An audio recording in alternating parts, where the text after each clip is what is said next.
I know this was supposed to begin at 11:45, so I don't want to deprive you of what you purchased. So what I'm going to ask, and she just came into the room, so this is excellent. We'll just wait for her to come up to the stage. I heard that she was freezing.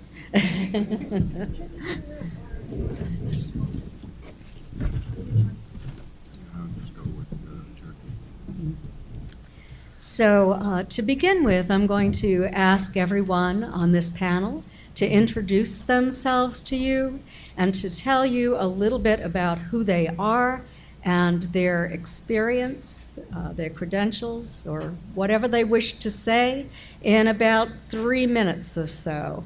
So we'll begin with Salma, and I'm going to tell you who I am at the end. Hi, I'm Salma. I think you all already know quite a bit about me, so I don't want to bore you with more details. I will say that I'd like to hear more from you and what questions you have. And let's see, what don't you know about me? Nothing. No. I look forward to your questions. I currently live in Seattle, so if there's anybody who would like to stay in contact, you're more than welcome to find me on any social media. You're up.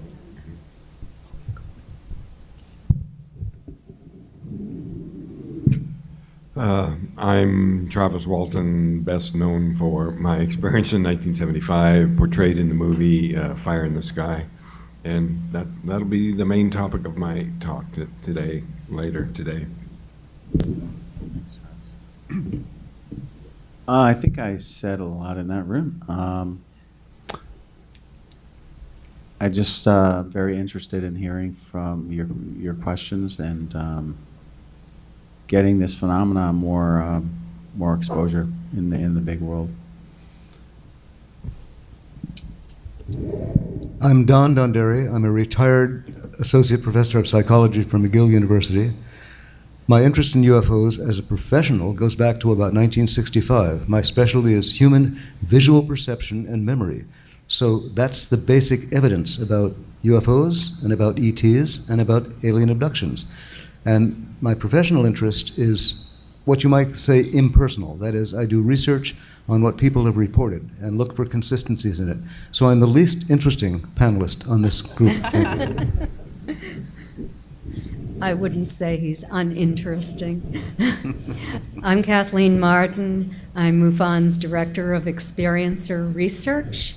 The way I came into this entire field is because Betty and Barney Hill, the first scientifically investigated UFO abduction case in the United States, were my aunt and uncle, and I was 13 years old when this happened. Betty called my mother when she arrived home, and I was in the room overhearing that conversation. Within a couple of days, my family drove the 20 miles to Betty's and Barney's house. I heard the story myself. I saw some of the evidence, and I've had a long-term interest in this field, needless to say. And professionally, my background is in social research, the social sciences. As I was an educator, and I was also a hypnotherapist at one point, and I'm retired from that. And I devote my time now to the Mutual UFO Network, pretty much working full-time on a volunteer basis. I am also an author and investigator and researcher and speak at many conferences. So thank you. There's one question that I'd like to ask the entire panel before we invite you to come up to ask your questions. And that is, I want to know from everyone, what is your experience with regard to contact or abduction? Did you have a physical experience? Was it experiential? Are you primarily a researcher? And how has your experience or your research changed you, if it has changed you in any way? Anyone can go first, yes. All right, I'll go first, because nobody else was speaking as fast as I was on the microphone. My experience is only research, and so as I said earlier, I have the least personal involvement in this of anyone here. I learned about this by working with Bud Hopkins, the late Bud Hopkins, and David Jacobs, two preeminent abduction researchers. I was invited to work with the Experiencer research team a year or so ago. My specialty is evaluating the consistency in human reports. And there's everything here in this field is human report. My position is at arm's length, but interested, and basically, the phenomenon's real. Let's leave it at that, but let's, as I said, talk about me as the least interesting person on the panel, because I'm only evaluating the experiences other people have had. Thank you.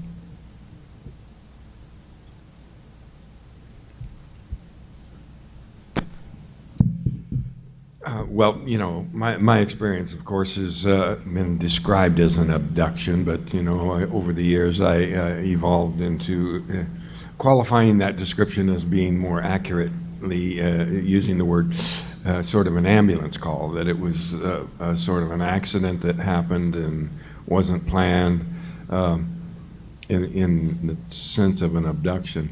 But, you know, lately I've been thinking that the term abduction might be a little bit of an overstatement in most cases of contact, because they're always returned. So it wasn't like there was any intention to rob you of your sovereignty or anything like that.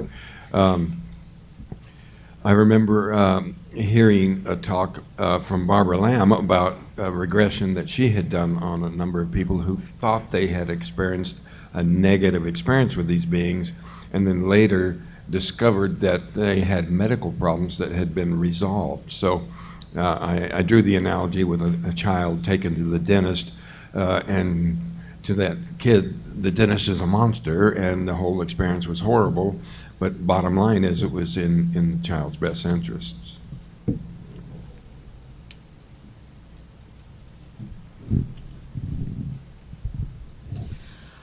Okay, so, well, my experiences with contact, as I'm sure you all heard, I think that I am still continuing to make sense of what the incident means to me, what it meant to me at the time. I don't think I'll ever stop trying to understand or figuring out or learning or relearning what that incident, why I was one of a select few who experienced that. What was the other question about how has it changed me? Yes. I think that's really, I love that question. It continues to change me. I think as an 11-year-old, I would like to say that I was pretty open-minded as an 11-year-old can be, but that experience has taught me to always keep an open mind and that anything was possible. So I have taken that anything was possible, that we were not the only ones in the universe, and that the universe was much bigger than I thought it was. And I continue to take that with me and think about that and harness that as I get a lot older and teach that to my nephews and my niece, one of whom is particularly interested in space. So that's me. What was the first question again? Okay. What was your experience with regard to contact or abduction, whatever you want to call it? And was it physical or experiential or as a researcher? And how has it changed you? Okay. I usually don't talk about this, but yeah, I did have something happen to me and my family. I'm going to keep that kind of quiet for a while, because what it did for me was to make me very interested to find out what was going on. Which is why I've put a lot of effort and time into researching objectively and interviewing witnesses from all over the world. I guess, whoa, okay. I guess that changed my drive in my life. It has changed, it's really what I think is the most important thing going on the planet, period. And for the reason of what I mentioned on stage, but it's also, it's not just a few people. This whole phenomena has to do with every single one of us. So it's changed me in a lot of great ways. It's opened my mind, that's for sure. And I'm still curious, and I really hope we find more and more answers. That's what we need. We need more and more information to understand what's occurring here. And what was the second part of that question? I think that was. Oh, I got it. You I got it all. answered. I have to say that my family's experience was the driving force behind everything I have done in my life. The decision I made about the academic course of my life, to attempt to find the answers, to study hypnosis in depth, to read all of the academic studies on that, and to write a research paper based upon that, to study sleep paralysis, hypnagogic and hypnopompic hallucinations, to study fantasy proneness, to have an interest in all of the academic studies that have been done on experiencers. But there's another part of this as well, and that is that when I was about 17 years old, Betty was taking part in a group of contact experiences with a team of scientists. And I didn't know that this was happening at the time. It was confidential. But she was attempting to call in UFOs. And every night at 9 o'clock at night, she would go out onto her porch, and she would attempt to communicate telepathic messages to these non-human entities that abducted her. The scientific team would give her the script. They would write what the messages she was to telepathically attempt to give. And then they would go out and they would see if they could see a UFO. Well, one of those scripts was for a UFO to land on my grandparents' farm. I lived across the street from my grandparents. And in April of 1966, a UFO was observed coming in to land on my grandparents' farm. My grandmother saw it. This was in the middle of the night. And one of our neighbors, who was a commercial pilot, saw it as well. Somehow the occupants in that craft must have thought that it was an invitation to visit the family, because my mother and I remembered being taken to that craft. I don't remember the process of being taken, but we both remembered finding ourselves on that craft, I on a table surrounded by these non-humans. And I suddenly became terrified. And I went through years of trauma, of post-traumatic stress, when they came back time and time again. And eventually, I was able to work through that and be able to gain more focus on the things that I wanted to learn. And with the help of many professionals, this was investigated early on by APRO, by Dr. James Harder, who was an investigator then. He hypnotized members of the family and made the determination that this was generational. I have had an interest in that, in who else is having these generational experiences and why. And that has been part of the study that we just completed, Dr. Donderi and I, through MUFON. So thank you. And I'd like to invite you now, if you have a question, you can see Jennifer Stein standing up, to go to the microphone. I think I have the first question, Kathy. This is where I get to be a participant. I wanted to invite anyone on the panel. I'm specifically interested in Selma's answer to this, but anyone could also address it. How do you deal with the ridicule even when it's very, very close in your family? Because I deal with this in a conservative community and conservative loved ones that think I'm nuts and crazy. When it's a personal experience, how do you impart that to your loved ones and stand in your truth in the face of all this difficulty we all face? And I'll sit down. That's a great question. I was very blessed to have my parents and my siblings, who are the closest to me, support me. Not everybody has that. And that's not to say that everybody else in my family was as supportive, because that was absolutely not the case. The following year, I was actually head of school. I was head girl. And that was a very big role, big responsibility. And I was worried that it was going to impact me getting into a high school. So I would say, as an adult now, I can honestly say that people meet you where they are at, not where you are at. And the importance of that is to recognize that it's not for you to have somebody else understand your truth. They have to live in their own.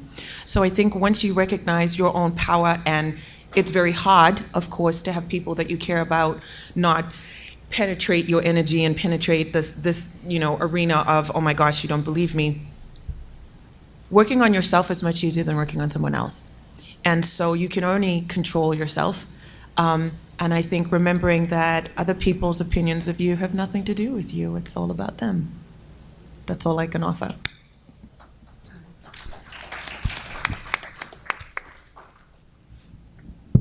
I think ridicule is something that we all deal with this, but less so as time goes on. General acceptance has grown over time to the subject in general, and to my case in particular.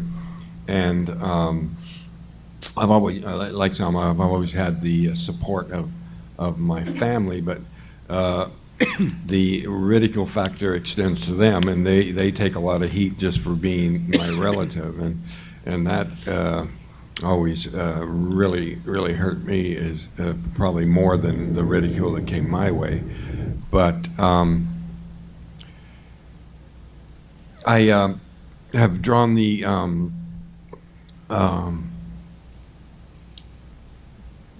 comparison between attitudes back at the time this happened and what it is now. And it was based on what is the prevailing view of the authorities, the scientific opinion. Even back at that time was a credible scientist didn't want to come out and say anything positive about this subject for the sake of their career. A kook is what we were at the time. We were kooks, and that was a favorite word for the debunkers. A kook was someone who held opinions and beliefs contrary to the prevailing scientific opinion.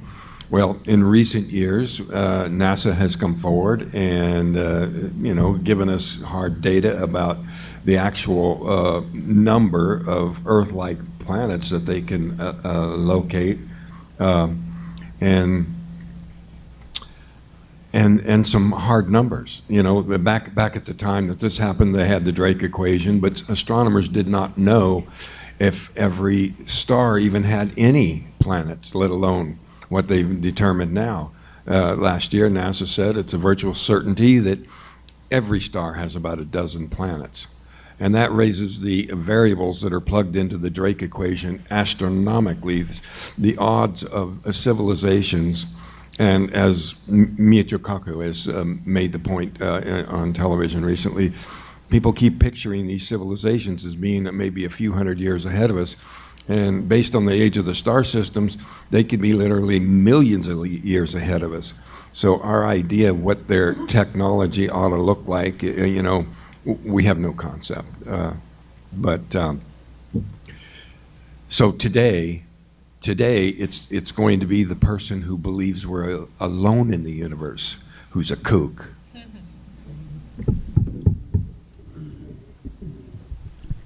Yeah, we used to, not me personally, but some people in my high school used to ridicule the nerds that were on the computers. That's totally changed. Ridicule is really tough. I think other people have said it, that you have to really have your people that you trust and that love you and that know you for who you are and that you're honest and that you're telling the truth. And you sort of have to wait. You have to wait for those other people to come around. And sometimes, in my case, 20 years later, 2 people call me from my high school and say, you know, I need to talk to you. I had something happen. And to me, that moment was profound, because those are the same people that were ridiculing myself. So ridicule's a huge problem, but it's something that's going to change. I mean, ridicule is just fear. Fear of somebody being different and afraid that they're right.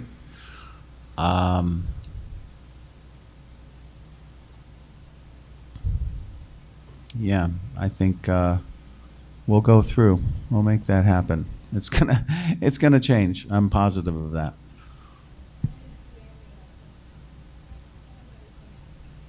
Oh yeah. Well, yeah. We're almost to the end of the film.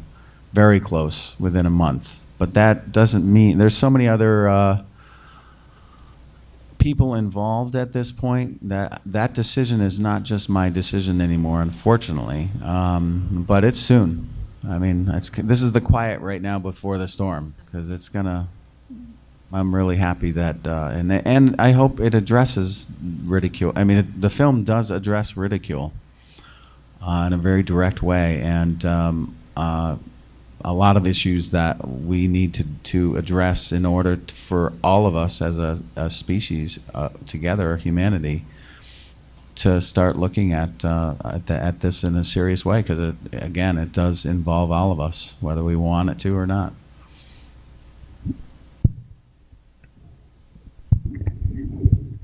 All right. Again, the guy with the least interesting experiences will end the discussion. You all are part of the solution. MUFON is part of the solution. The study of UFOs for the benefit of humanity. The gentlemen and ladies up here have all had these kind of experiences and have had to put up with the ridicule. I never had to suffer it because I have tenure, and academics with tenure don't get fired for talking about interesting but controversial subjects. These guys and ladies have all had to face it personally, which I never did. And I respect them greatly and respect you all for being part of the solution, not part of the problem. I had the experience of seeing my aunt and uncle ridiculed publicly by people that I had later learned were not skeptics, they were disinformants. And what I wanted to know is what motivated these people, what motivated them to create a whole new scenario, a new story, an attempt to convince the public that that was the real story and that Betty and Barney were the individuals that they had created in their own minds as part of their disinformation campaign.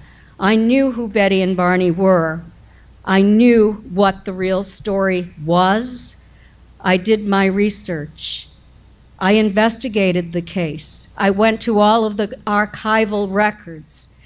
My husband and I even drove on the same route that Betty and Barney drove on, stopping at the same places, in the same time frame, in the same time of the year, just trying to lose those couple of hours. And one of those disinformants on a television show stated that Betty and Barney had been driving 16 or 18 hours straight by the time they saw that UFO, and they must have been hallucinating it.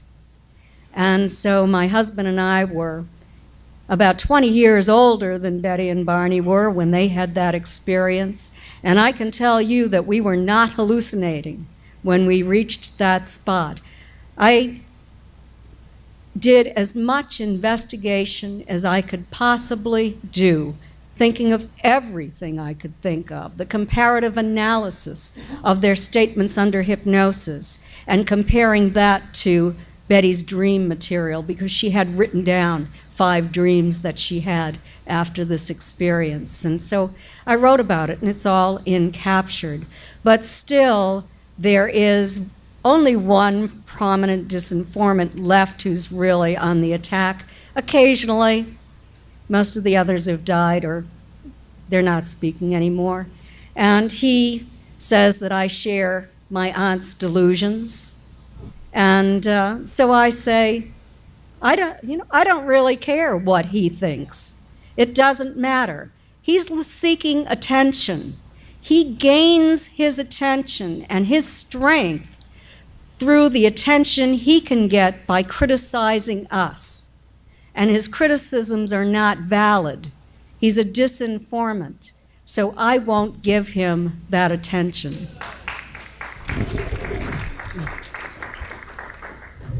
Betty, may I make one more point, Kathleen? Yes. It was asked earlier, what about the environment that we or you all share of public ridicule and unease? MUFON is changing that. And the work that we are doing here, that Luis Elizondo is doing, other people, and every MUFON member and investigator who gets something in the public eye about this is changing that environment so that the world that we live in will be less hostile to people who have these experiences. That's changing, and you're part of the change.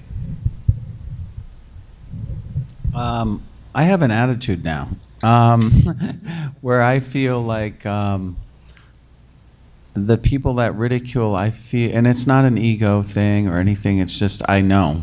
Like, I feel like I know this is coming for all of us. And I don't show the attitude, but I feel like, well, you're going to find out. And you're going to be just in the friend circles, or you'll be coming to me at some time.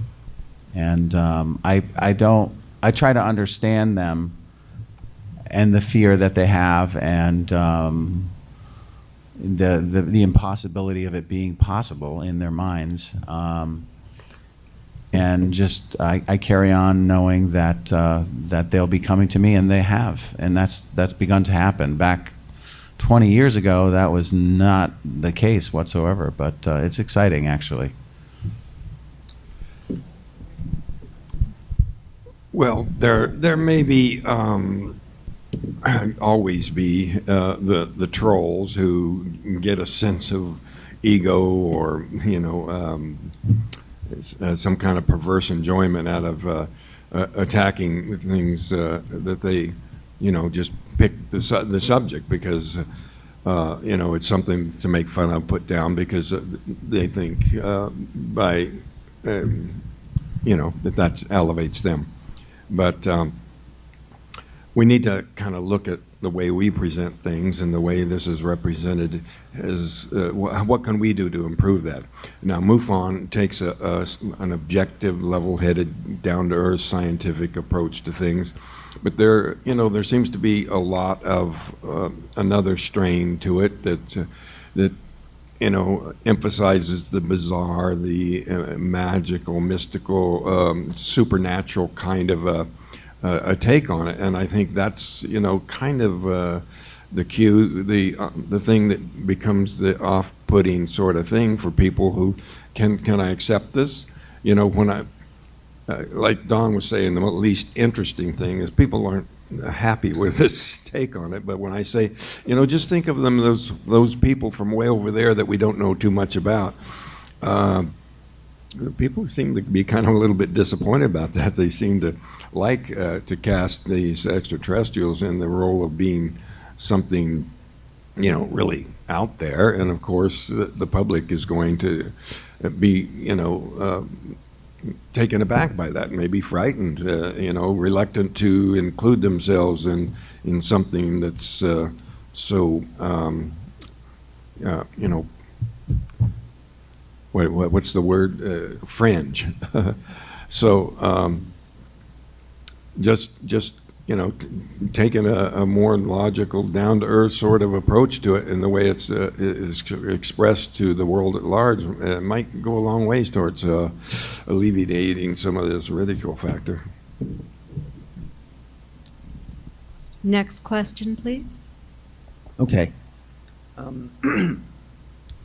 As humans and as a social species, when we meet another human who we've never met before, Well,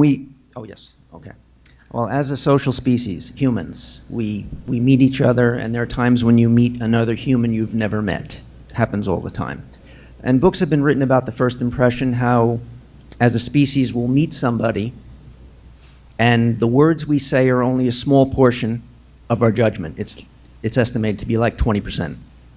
And the 80% is supposedly body language, eye contact, tone of voice, the way you move, the way you stand. And we make a judgment in 30 seconds to a minute that is judged to usually be pretty accurate, not always, but usually pretty good. The first impression is usually pretty good, at least of another human.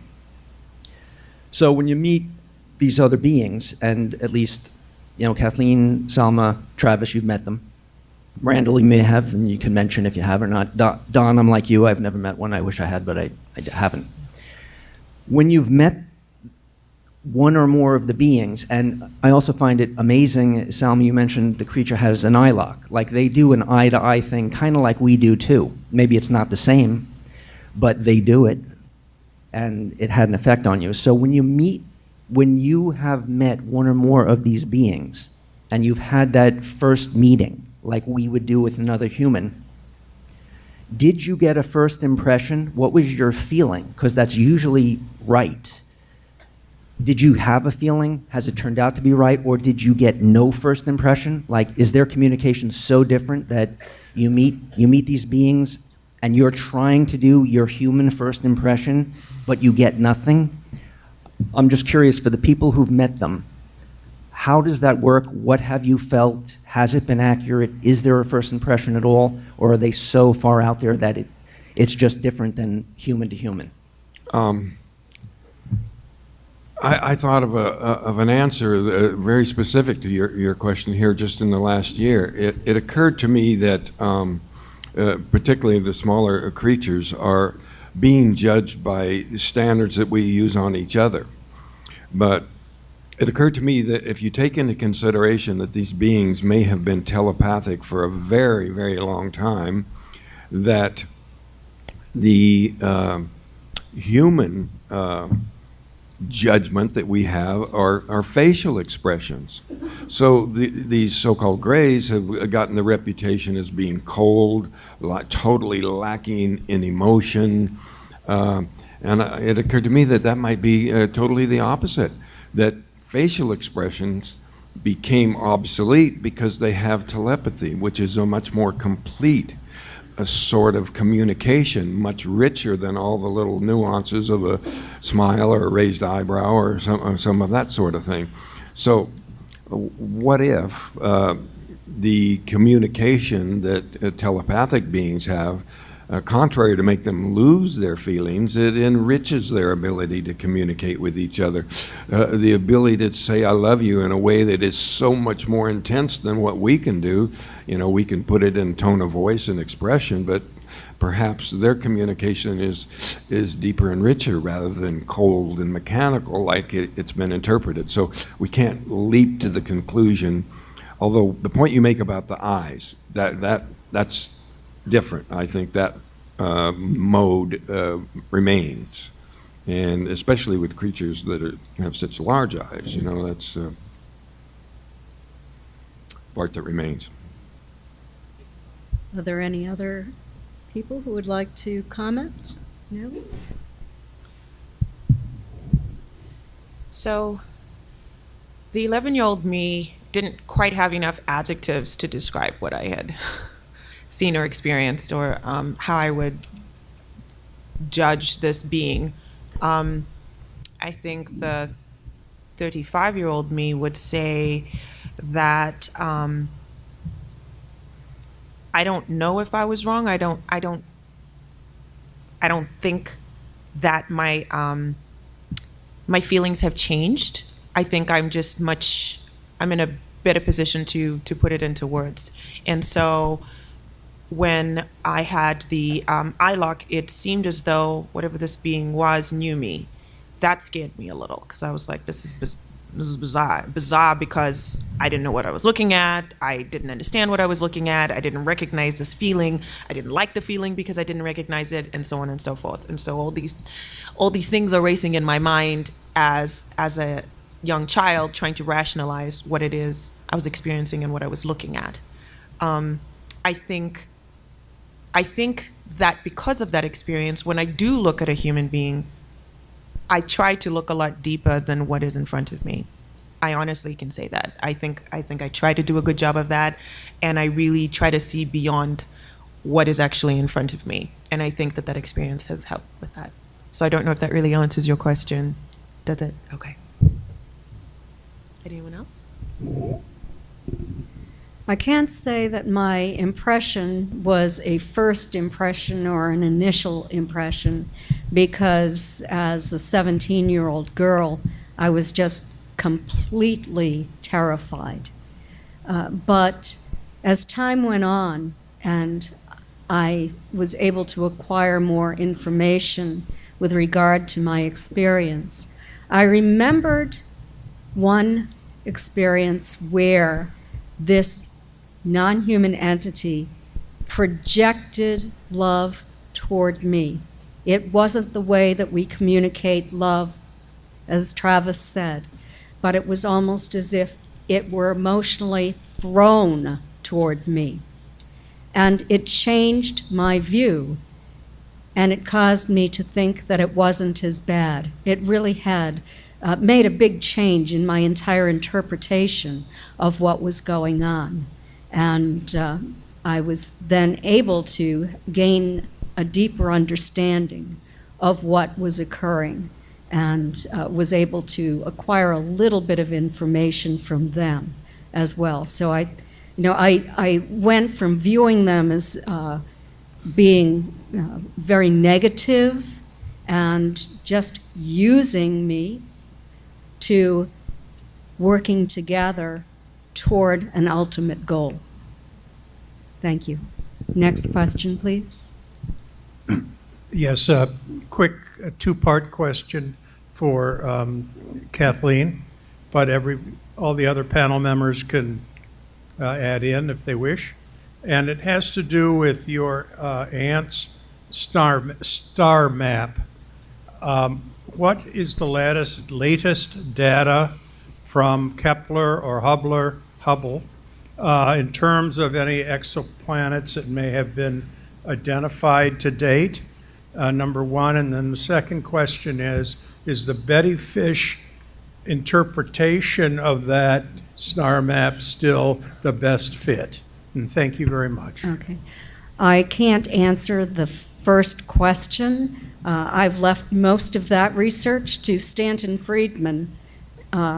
He is the one who specialized in it, and he is the one who wrote those 2 chapters in Captured.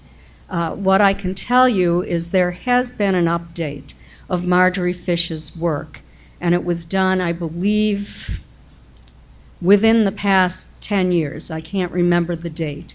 But there was an astrophysicist who wanted to remain anonymous. This person contacted Stanton and myself and posted a video of the research on YouTube. I don't have the URL, but essentially at the end, at the conclusion of this investigation, he or she stated that Betty's star map was still about 95% accurate. So that was very interesting to me. Any other comments? Next question, please. Go up to the mic, please.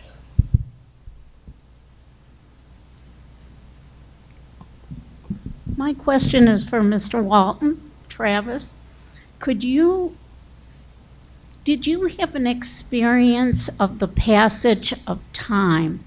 Because it's my understanding that you were gone for a matter of days. Were you aware of that when you came back?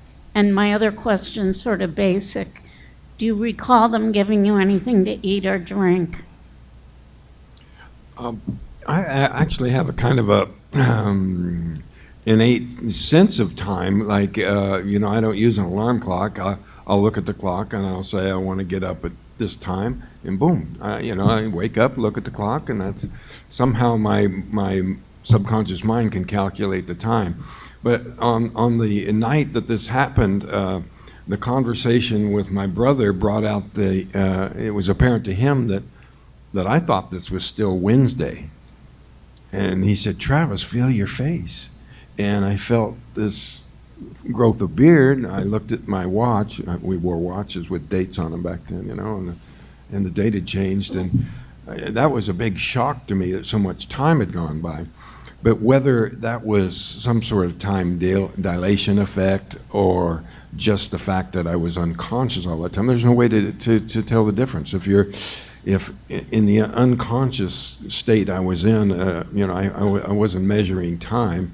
So, but Dr. Harder, who performed some of the work with Betty Hill, he actually introduced me to Betty Hill right after it happened. She had some wonderful advice, but one of the things he determined was that there was a block in there, that there were some memories, although there was parts of it where I was completely unconscious. There were memories that were there, but it was unsafe to try to retrieve them. But a lot of people are, there's kind of a universal attitude that blocked memories are some kind of a suspicious thing, that an artifact of abduction. But it occurred to me that perhaps, at least in part, these blocked memories are just simply trying to shield the person from the fear and shock of their own recall. That the trauma there is what they're trying to protect us from, our own recollections. Just a theory.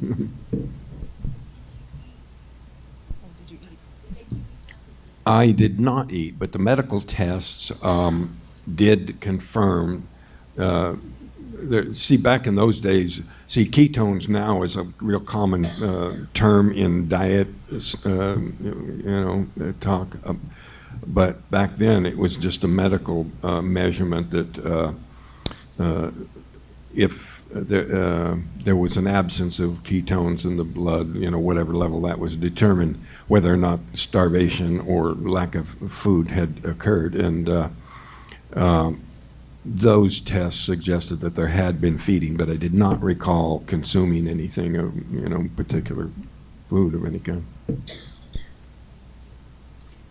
Next question, please. This question's for Catherine and for other members of the panel. Catherine, you're going to correct me if I mispronounce his name. Kathleen, thank you. Yeah. Bethel Schwartz was a psychologist, and he had written several books about UFO phenomena, but had interviewed your aunt, and in your book captured that they had a 30-year relationship. His expertise was in telepathy. He wrote several books on it, and also between parent and child particularly. If we hear the extraterrestrials through telepathy, that means we have a sense to hear, therefore we should have a sense to also use that to speak, whether we call it prayer, meditation, higher consciousness.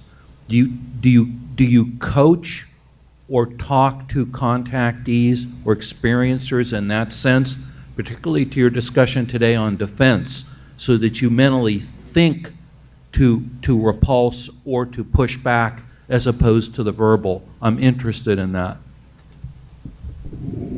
I don't coach experiencers on the use of telepathy, but in a presentation that I gave this morning on ideas and how to end contact if they wish to do that, I mentioned using telepathy to do that over and over again.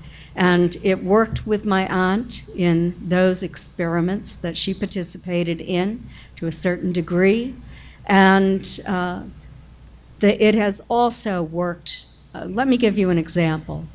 There is a case that is quite convincing to me that I have investigated over a number of years. It was a MUFON investigation that I came onto in I think it was 2013. And there was quite a lot of evidence in this case, including the removal of what might have been an implant that dissolved before it got to the scientist, but started out as appearing metallic.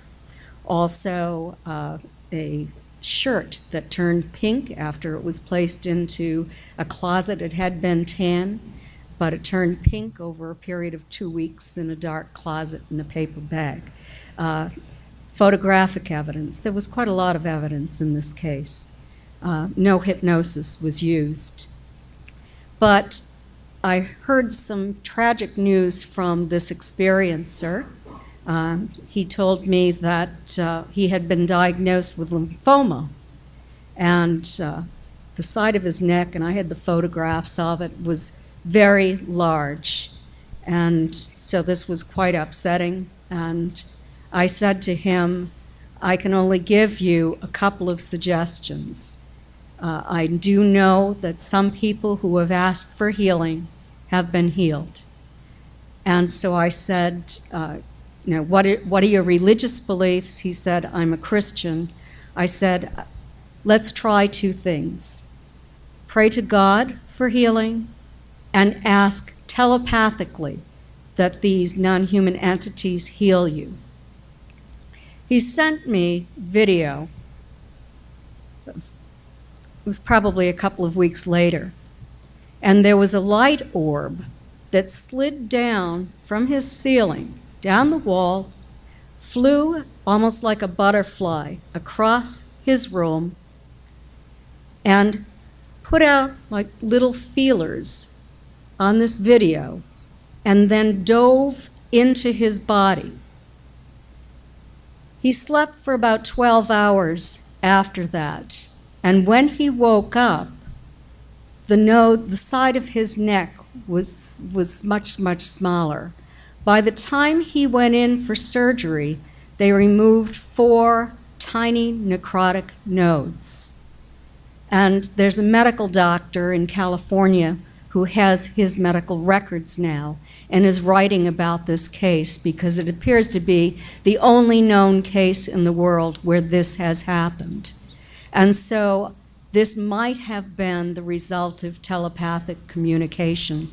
I think that since these non-human entities are telepathic, that if we give these messages over and over again in our own minds using telepathy, that they might receive those messages.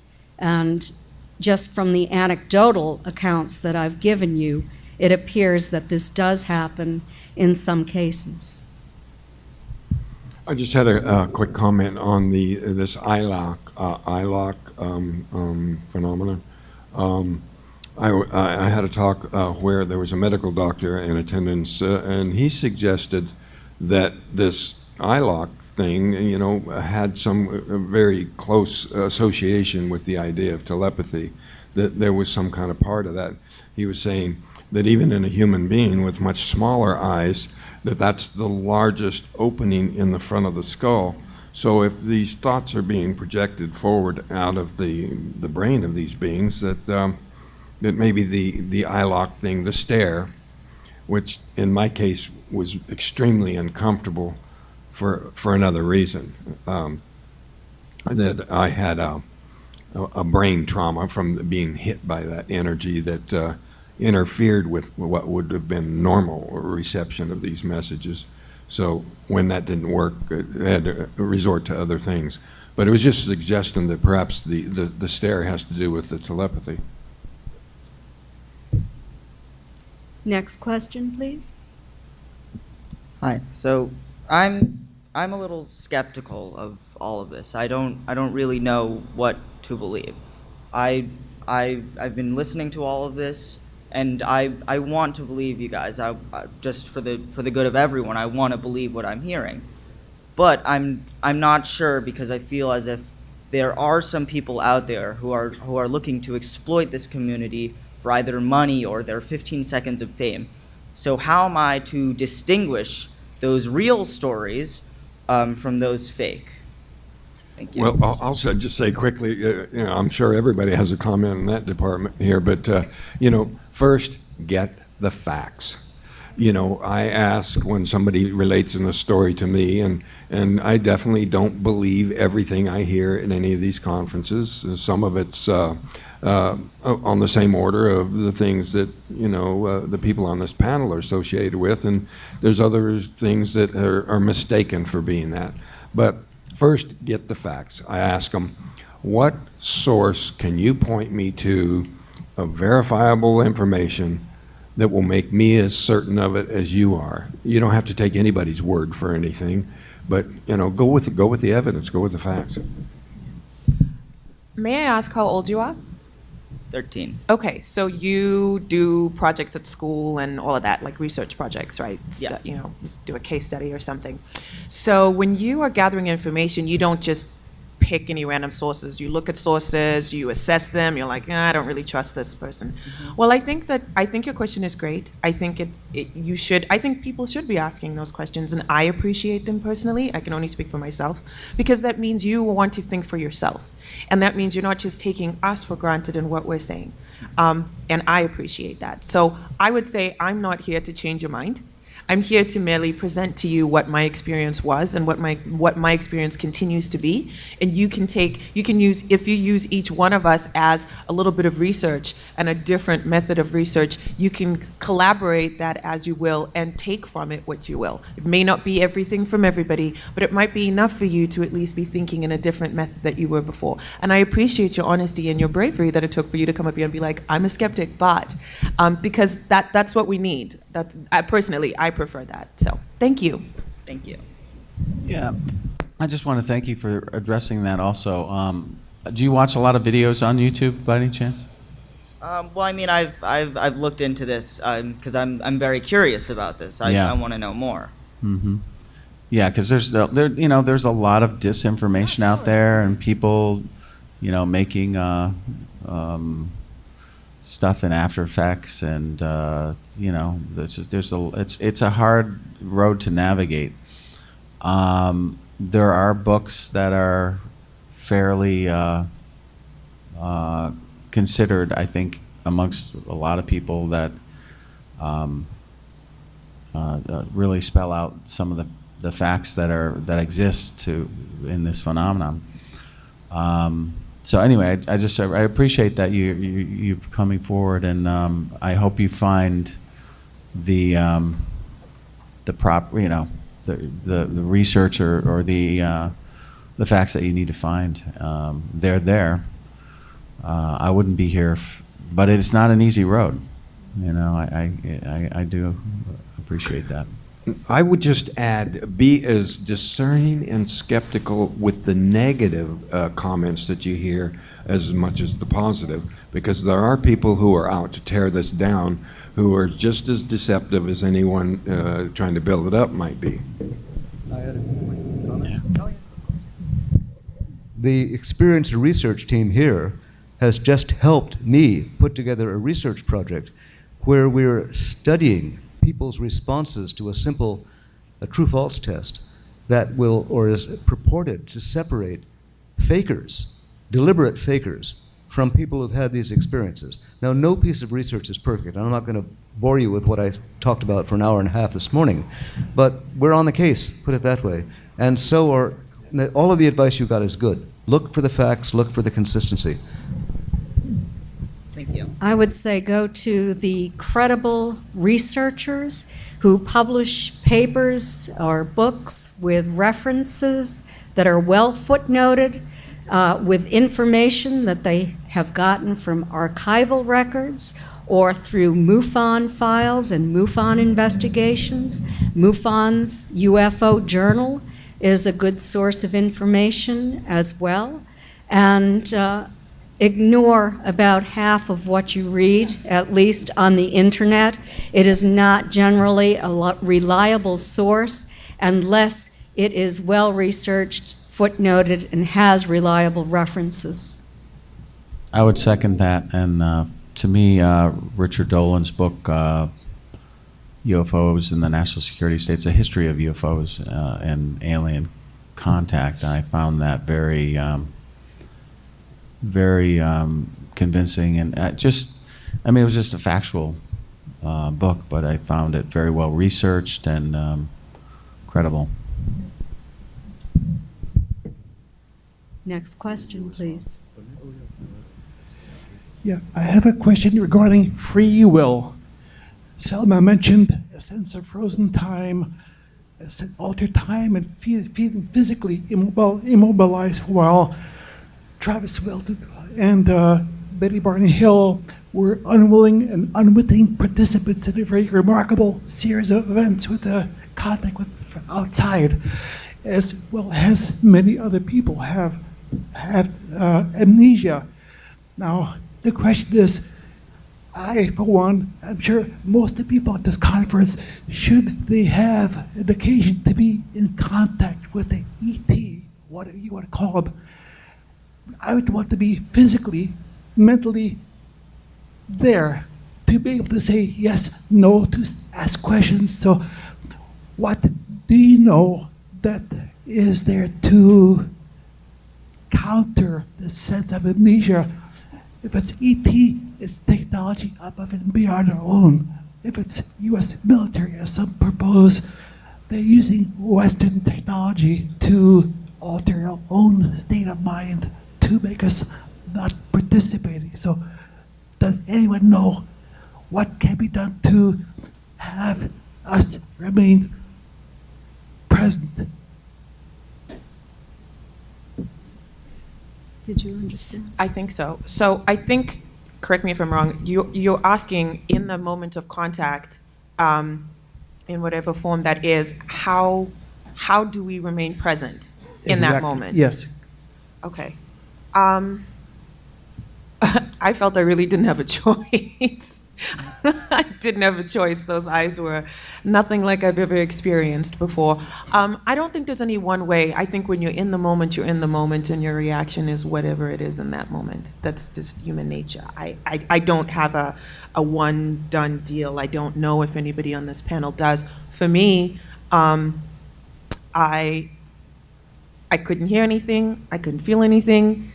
I couldn't see anything other than the eyes and the being in front of me. And I don't know how long that lasted for, but I think that you have no choice but to be present, and I think that that's the power of whatever these other beings have. I hope that answers your question a little bit. I think with the ET, one has no countering that type of technology. It's superior to our own. But some propose that the U.S. military has its own form of a TR-3B. So they're using Western technology, be it ultrasound, microwave technology.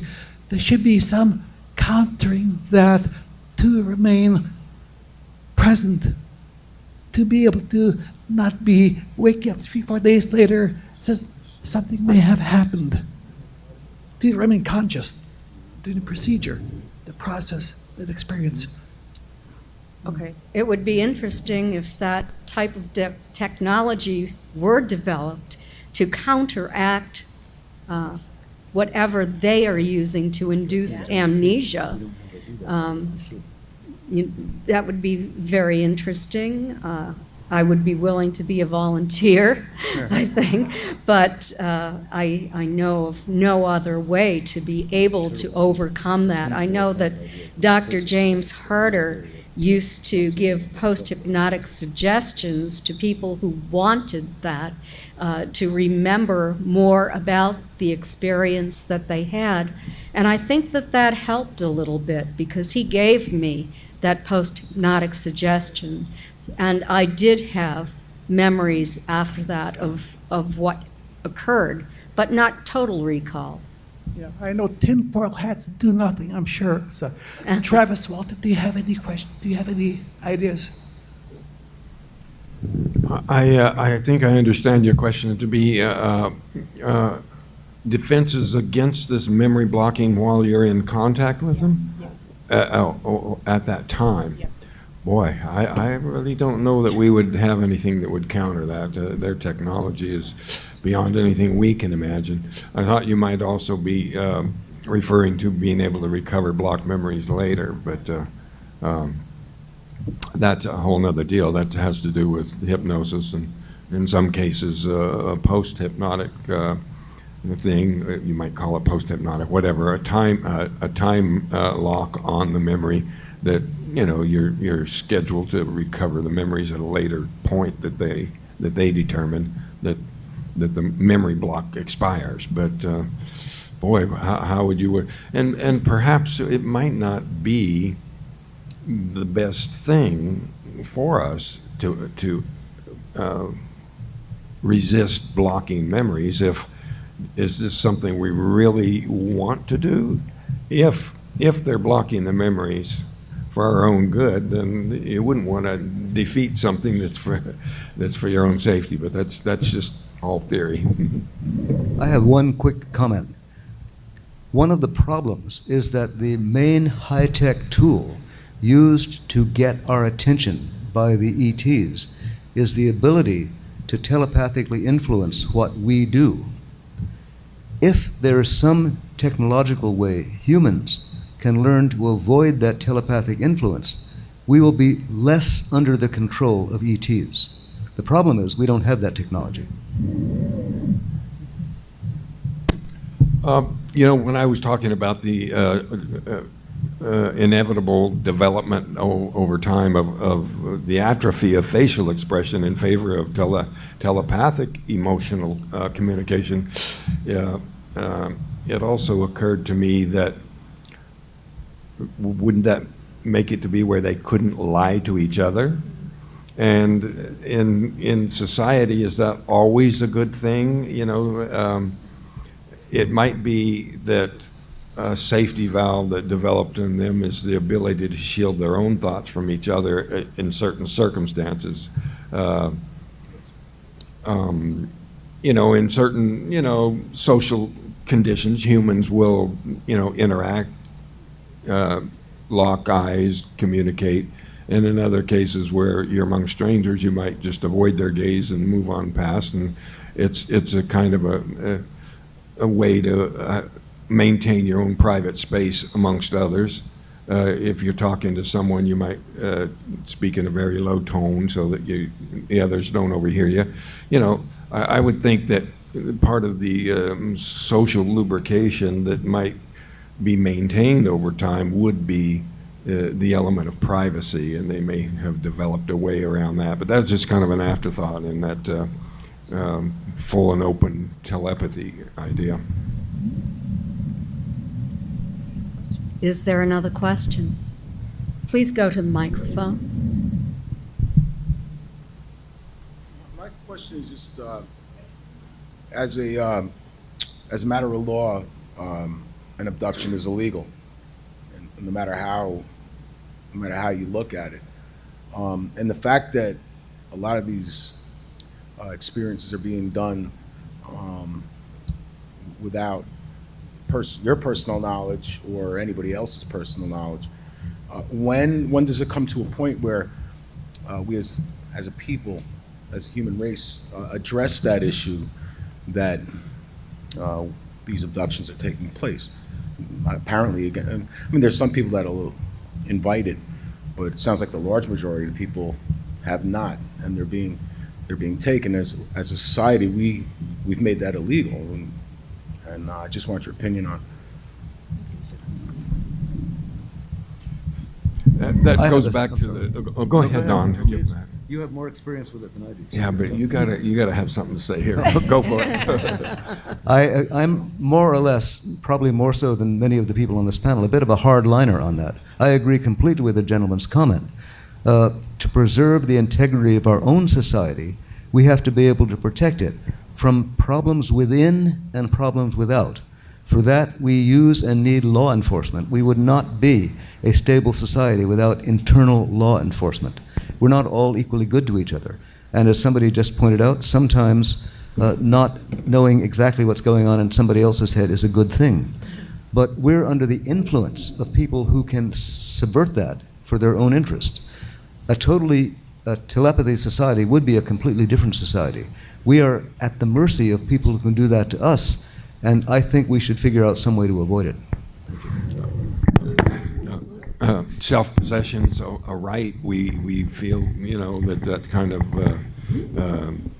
someone, the freedom to move and determine your own thing. Anyway, the point I was going to make a reference to that is that several times people have come to me and said that you have, that many people have given permission for this.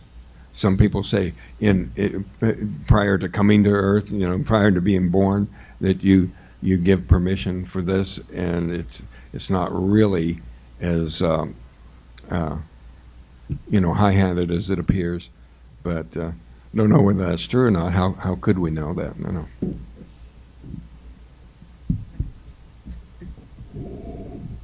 I think that probably the reason that this entire issue is not addressed publicly is that it is the most troubling issue to any government that is attempting to maintain a stable population.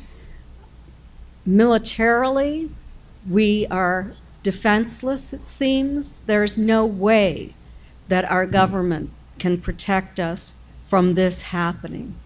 And I think that that is the most troubling part of this, and that it's probably a big part of the reason that this information is suppressed.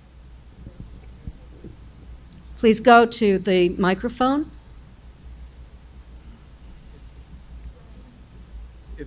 If you came out and said, or Travis, and were to come out, I don't know. I almost take it as you are advocating it in some way, and accepting it and want people to accept it. But on the flip side, if you came out and said, they don't have the right to do this to us. They don't have the right to come to our planet, to our country, to our neighborhood, and take our mothers, our fathers, our children. We protect our pets. And if somebody stole our pet, we'd be screaming. There's PETA, there's other agencies, there's, with this phenomenon, it seems like, there's nothing we can do. They're more powerful than us. Telepathy, mind control. If people came out and said, it's not right, and we need to combat this as much as possible. If they want to come and ask, then ask. But there's something, to me, that's a little sneaky if they're going to subvert that by taking you instead of asking for your permission. I'm sure there's a lot of people that would say yes, but it's not happening that way. So if you came out, people like yourselves, and said it's not right, I think more people would be more accepting of it and focus more on that. You know what I mean? I understand what you're saying, and but there are many voices who are saying that they feel that this is for the benefit of this planet, and that even though it's very difficult or has been difficult in their past, that over time they've come to realize that it's for our benefit, that they have been here for a very long time, guiding us through our development, and that they are concerned that we will destroy ourselves. They say that we're not good stewards to this planet, that they are very concerned about an environmental catastrophe that could end life on this planet. They're extremely concerned about our use of nuclear weapons. Some people have been told that we, in our distant past, have destroyed a large part of this planet, and then life came back again on this planet. So I'm not sure how to answer that because there's a positive side of it that many experiencers see. And you can compare this to something like the fluoridation of water or other actions the government takes for everyone's benefit without asking us. Let's see, there was something else I was going to say on the for your own good thing, But even if that was true, nutritional but we fortification still don't- of foods. I understand, but even if in that context is true, we still don't have a cure for cancer. There's still a Connecticut-sized toilet bowl of plastics out in the Pacific Ocean. I mean, they're cutting down the rainforest in Brazil at the size of Rhode Island every decade. I just don't understand.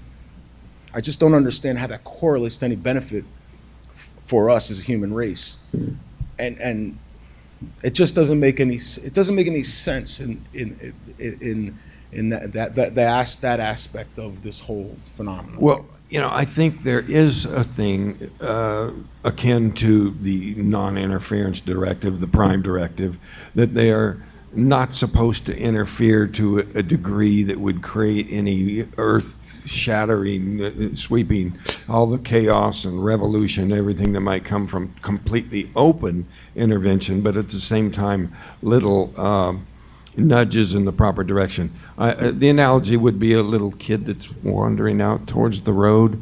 You don't ask him if it's okay to pull him back so he doesn't get run over. You just do it. And we're being told we're out of time. Yes, I've just been given the heads up that we are out of time.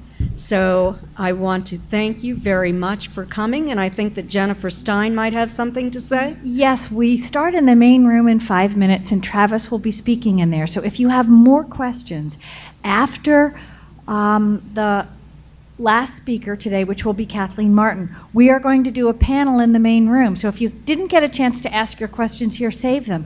We would love to have your questions on the main floor. Thank you. And thank you again for coming.